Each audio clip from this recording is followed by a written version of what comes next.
Good morning, evening, and afternoon, folks. First, I want to introduce you to someone pretty special to me. This handsome fella right here is Cato Potato Chicken Alfredo Hold the Tomato Jackson the First. He is 13 years old. I've had him for most of his life, ever since he was 2 months old, and he is my sweet boy. You may also notice once he turns to face the camera is he is an American Staffordshire Terrier, also known as Pitbull. He's a pit bull. I know that may raise some concerns for some people, and that's actually what I wanted to talk about today.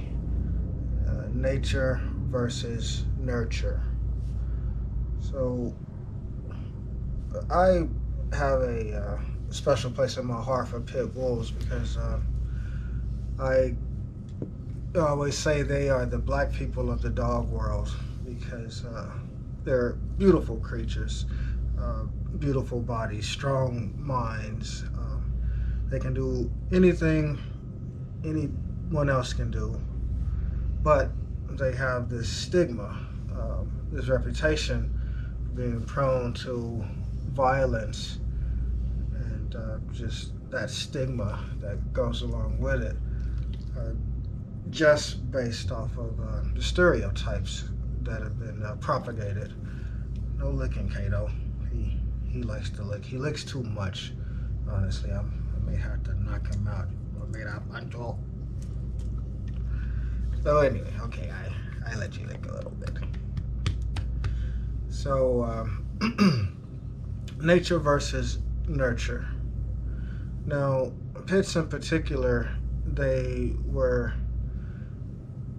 known as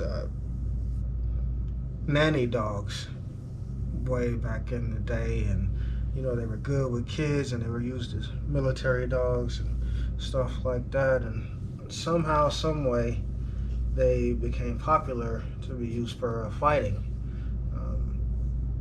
Not just because of their strong grip and their athleticism, but their never say die attitude. It's their heart, really.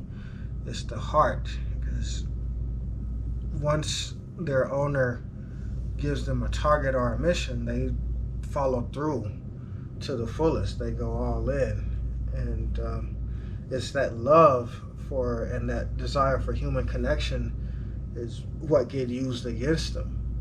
That's how people can turn them into weapons of destruction, unfortunately.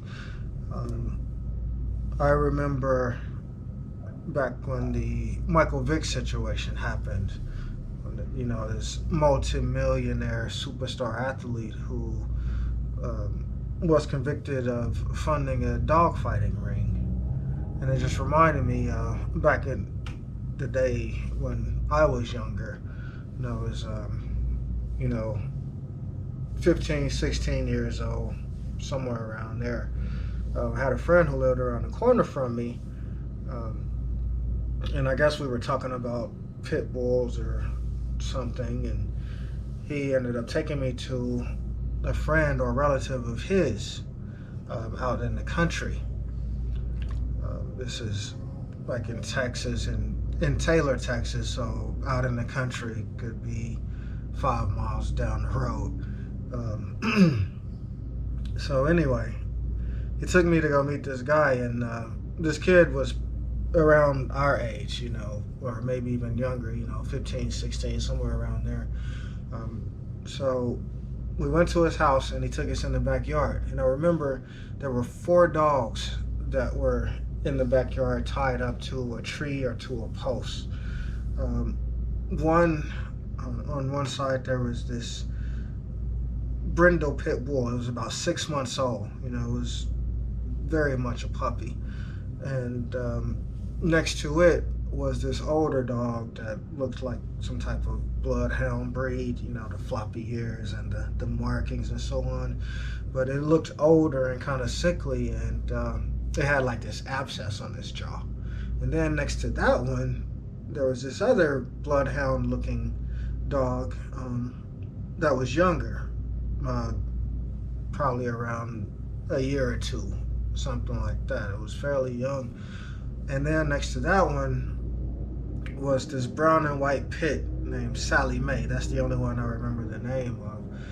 And it was beautiful. It was brown, and I mean, it was white with brown patches, and it was in excellent shape. You could see the muscles under the skin rippling, and the coat was clean. It was almost gleaming in the sunshine. It was a gorgeous dog. And they all had water bowls, but the water was kind of dirty. And I remember the guy, he went to where the younger bloodhound was. He took it and put it on a leash, and he was taking it over to where the brindle puppy was, the one that was like 6 months old. And you could tell that the dog was kind of upset, you know, was holding on with the paws and stuff. It was sad. So he took it, put it on a leash, and he threw it at the puppy, and the puppy attacked it. He did that a few times. And then he put the dog on a leash, and all the while he was praising the puppy, you know, good girl, and all of this stuff. After that, he then took the puppy, put it on a leash, and then he had some rope, and he went over to where Sally Mae was, the one that was about 2 or 3 years old, in excellent shape. And he put a rope between the two, and he let them play tug of war. And of course, Sally Mae was winning because it was a bigger, stronger dog. You know, it was like pulling in the cadence. And once it pulled it close enough, it dropped the rope from his mouth, and then it grabbed the dog on the ear, grabbed the puppy on the ear. And so the guy went over, and he was holding Sally Mae, and he took a stick out of his pocket and put it in her mouth and opened it up. And then he separated them, and did that a couple more times where they were playing tug of war. And all the while, once again, he was praising them and petting them and showing them affection. And I remember asking him, saying, like, that was weird, they didn't even try to bite you when you were doing that. And he said that that was like in their blood. So that was my experience as a kid. I never went back to that place. And I don't know, I guess that's why I kind of developed that affinity for pit bulls, knowing what they went through. And then when the Michael Vick thing happened, and you saw the videos and stories of other places and things, and it just brought it all back to see that. Now, as far as his dogs, Michael Vick's dogs, a lot of those dogs were rescued and were rehabilitated. They were able to go to families and find homes, but some of them weren't able to, and had to be put down. So they have a bad reputation, but you can see why. It's excuse me. It's the nurture is how they're raised. You know, if the owner, all Cato knows is love. That's all I've ever taught him. But if I somehow taught him that the only way he would get any love or attention or affection from me would be when he's being aggressive to other dogs, he would do that to the fullest, and that would be my fault. So while all dogs do have a potential for violence, there are some that have this thing. It's called Cocker Spaniel Rage Syndrome. And what that is for no reason at all, the dog just snaps and just gets violent. Just, I'm just playing, Cato. I'm not attacking you. They just get violent, you know, they I hear their eyes glaze over, they go into like this trance, and after a few minutes, they're out of it, and it's like nothing ever happened. When I first heard about it, it was called Cocker Spaniel Rage Syndrome because it was mostly found in Cocker Spaniels.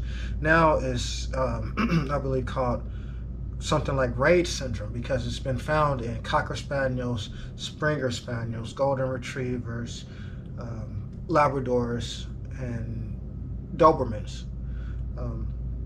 Now 4 of those save for the Doberman. The other 4, those are considered family dogs, and they are prone to that Ray's syndrome, but that's not something you really hear about. Pit bulls, you really don't hear about those types of instances because, like I said, it was sort of bred out of them as far as being people biters. Now, having said that, like I said, all dogs, I believe, are prone to some type of violence or could be capable of that. So you want to be a responsible dog owner, especially if you're owning a pit, because like I said, they already have a bad reputation, and it doesn't help to have people out there who are feeding into that stereotype. So you want to have some type of experience and just be firm in setting boundaries and expectations, but also patient, because they are a very sensitive breed.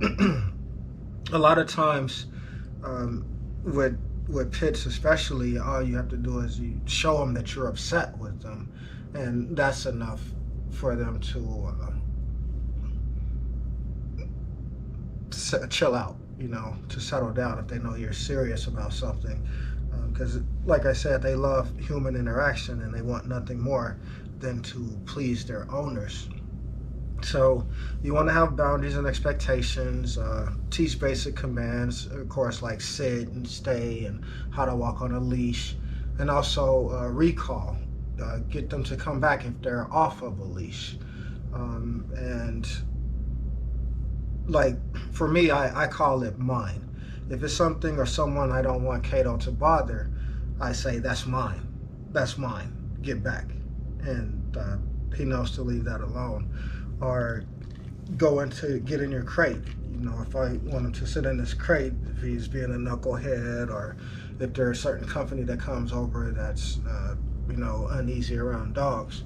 So those commands are simple and easy enough to train, but they could potentially save your dog's life one day.